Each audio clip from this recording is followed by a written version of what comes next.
Hey, what's up guys? Justin from Out of the Basement here to do the final Black Series review out of this wave. This is, of course, the new 2020 packaging wave. Right here we have the Mandalorian in his Beskar armor. This is pretty much the hottest figure to come out of this wave, and I'm so thankful to get my hands on it. I traveled far and wide to get this and the Camino Clone Trooper. Just did a review of that. If you missed out on that, go watch that. But today we are taking a look at the Mandalorian. Super happy to get his Beskar armor look. Pretty much the quintessential look from the first season. So let's take a look at the packaging. We have the Black Series logo up here. We have the figure in his own window on the inside of the packaging. The Mandalorian is, of course, an orange color scheme. Right here on this strip it says Star Wars The Mandalorian. We have the Mandalorian in the orange text.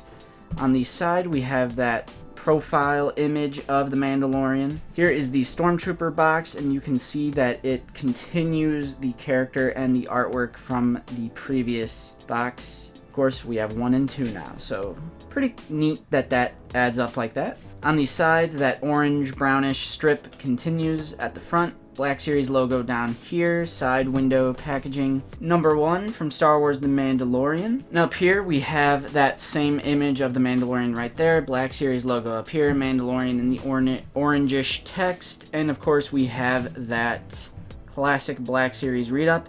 His body is shielded by Beskar armor. His face is hidden behind a T-visored mask, and his past is wrapped in mystery. No one is quite sure who this well-equipped stranger is. As you can see, it comes with his blaster, his longer blaster, and the jetpack. Spoilers for Season 1. Near the top, we have that new angled packaging reminiscent of Marvel Legends, and we have that top window as well. Again, I recommend cutting the tape at the top instead of messing around with the side. First off, let's take a look at the accessories it comes with. This is his blaster pistol, which is some nice chrome paint.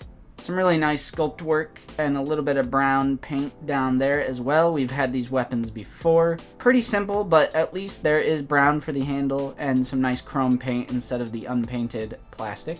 His longer rifle, which we've also seen, some nice brown for the handle, that same sort of chrome silver for the middle part. There's also some really nice detail and overall sculpt work in that middle piece. And then here we just have some gray plastic, and then for the tip we have that same chrome. So there's a lot of variety of paint in this weapon, some decent amount of sculpt work as well. I really like this rifle. And of course we have the Mandalorian's jetpack that he uses at the end. This is a really nice sculpt. As you might be able to tell, this is actually a different sculpt, especially this detail right in here is different than right here entirely. So this looks to be a new sculpt compared to the Jango Fett one. I thought it was going to be exactly the same, but it's not. I would have preferred some paint though. This is just like gray plastic. It is pretty much completely unpainted. I would have liked some gray paint and a black wash or some other sort of detailing, but it's just the gray. I'm very, very excited that they included this because they could have easily not included this, but you're also going to be looking at the jetpack from the back. It's going to be connected to him, so most of the time you probably won't be seeing it like full frontal like right now, but I do wish this would have been painted a little more. Here is the Mandalorian in his Beskar armor out of the packaging, and of course he looks dope as hell. If you're familiar with the sculpt of the other Mandalorian, I believe it's 100% identical. However, this is the quintessential look of him. So again, we're going to go over the details and articulation, starting with detail. So taking a closer look at that helmet, there's some clean paint apps on this helmet. When I first got it, there was a little black on the chrome dome here, but I managed to scrape it off just with a nail, and now it looks super clean. The Beskar looks incredibly shiny. I love all of this detail. Some people didn't like the cape, but it is what it is. Here's the peg for the jetpack back here. So to use the jetpack, you kind of have to push this off to the side, and it doesn't really look as good. That'll be a knock once we get into that jetpack, but all over this figure, that kind of looks like a shore trooper armor right there for the handguard, but this is an amazing sculpt. and plenty of great detail. I love the signet right there. Super dope that they added that on the shoulder right there. So, like I said, this is the quintessential look of the Mando. Gauntlets right there, where the whistling birds shoot out of. Love how the Beskar looks so shiny. A little bit of brown right there. Some knee pad detail. Paint all over this guy. Such a nice variety of paint. Pretty much all over this guy. We have some weapon storage right there for the blaster pistol, which works perfectly. He looks dope. He definitely looks dope. Just to get a quick comparison, there is certainly a certain degree of reuse, but there's a lot of new sculpt work on this as well. Specifically this chest plate. Obviously the shoulder pads are new. The upper leg armor is a little different for this leg. So there is certainly a degree of reuse, but there's also some new sculpt work on this as well. Getting into some articulation, he can look up about that high and look down pretty decent amount. He also has that separate neck head articulation just like that. The arms rotate around all the way like that. His arms can go out about that far. This is not soft right here, so it is a tad bit hindered, but still a pretty decent amount. He also has butterfly joints in there, which is amazing to get that range of movement. Butterfly joints absolutely save figures, cannot stress that enough. The lower half of the arm does rotate like so. Single jointed arms that do give you about 90 degrees. Perhaps a bit more than 90, but that's pretty much 90 on the dot. And of course the swivel at the elbow like so. This is more of a gripping hand which hinges up. It's a little hindered by the hand guard, but hinges up and down. Goes down a pretty decent amount and it rotates. This hand is the trigger finger, which has that vertical hinge, goes down quite a bit, goes up about that far, and of course it rotates as well. The articulation for this Mando is so good because you have this upper chest crunch, where you can go back about that far and crunch down about that far, just to give you more of an idea. You can go like that and rotate as well, and then you also have articulation at the waist there. So you can, the waist articulation goes down that far, goes up about that high, and then you also have that upper chest crunch as well. So really great articulation in terms of the waist. The leg can kick out super high. Again, I believe this is reused from the old Mandalorian, but it will have those double jointed knees. Kick back about that far. Does rotate at the upper thigh. No rotate at the boot. No boot cut, but the feet go down a super far amount.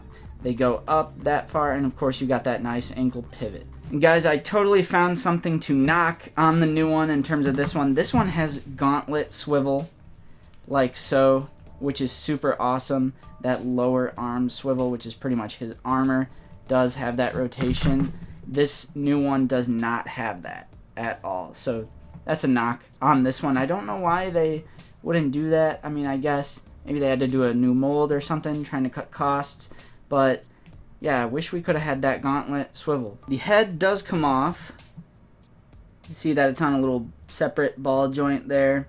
And there is a head in there, an unpainted head. I believe the original one did as well. I find the best way to use the jetpack is to take the cape off. It's kind of unfortunate because he obviously uses it with the cape, I'm pretty sure, in the show near the end. But it pegs in there just fine. With the cape, there simply isn't a way to have the cape on and have this pegged in and make it look right. They're just, maybe, but it would be like on the side like this, and that doesn't look natural at all. So here he is with that jetpack again. Unfortunately, that cape is gonna have to come off in order to peg this in and have it look natural. It just wouldn't look right with the cape on it. So, you know, kind of disappointing, but maybe they could have done a soft goods cape.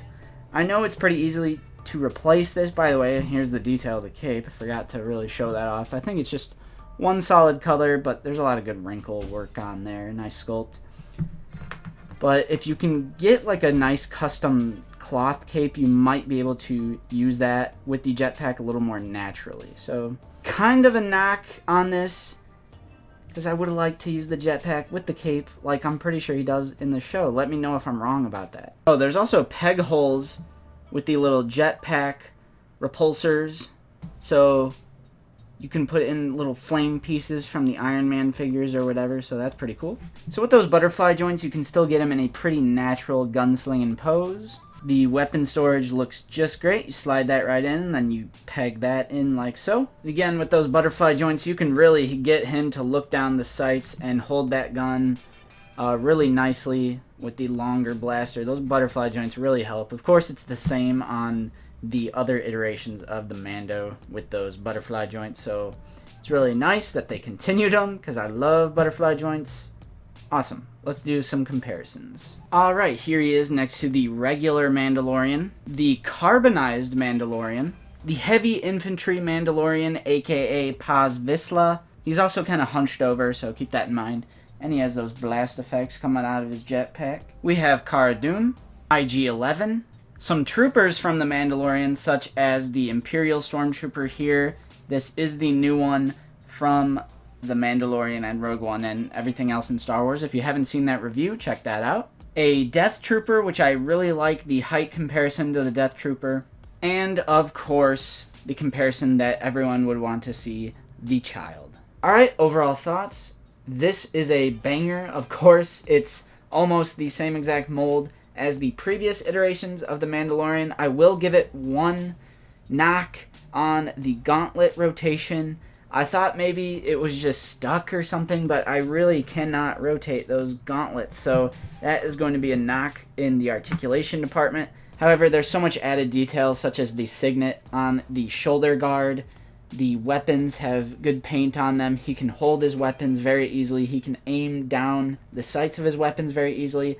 It has butterfly joints. Pretty great articulation overall. I do wish the jetpack would be able to go on there with the cape and have it look more natural, because unfortunately you can't really have them both on at the same time, and that honestly kind of sucks. However, the paint is so good. The paint is very clean on this figure, so I obviously would recommend him even with those few flaws that I did discover. Anyway, guys, I'll leave the question to you. What do you think about the new Beskar Mandalorian? Would you pick him up if you find him? Did you already pick him up? What do you think of the figure? If you don't have it yet, what do you think of the figure just based off of my review?